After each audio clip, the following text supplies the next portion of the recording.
Somalia People's United Front or MPUF East Jaintia Hills district had distributed food grains to 15 households in Mookhep in the same district. The president of the MPUF East Jaintia Hills district, KYRSHAN,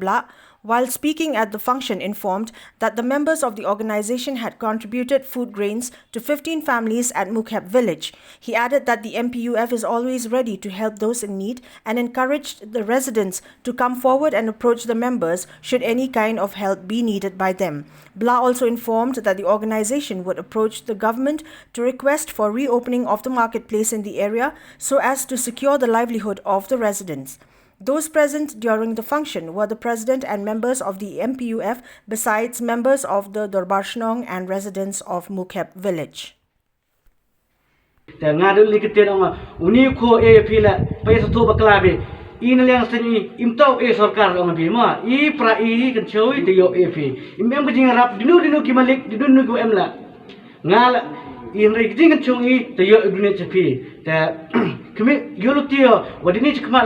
Untuk dok SHNONG Mookhep ya dan bun SHNONG khamtam kejing yang pai ba hawang pai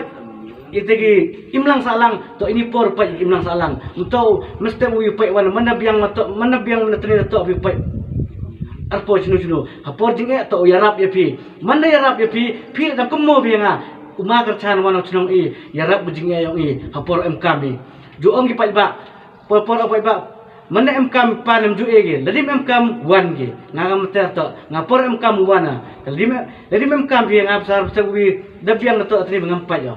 ngayenya benta wodo-wodo ama ngai kite nongkong kitwa khatam hakmat ubo yodo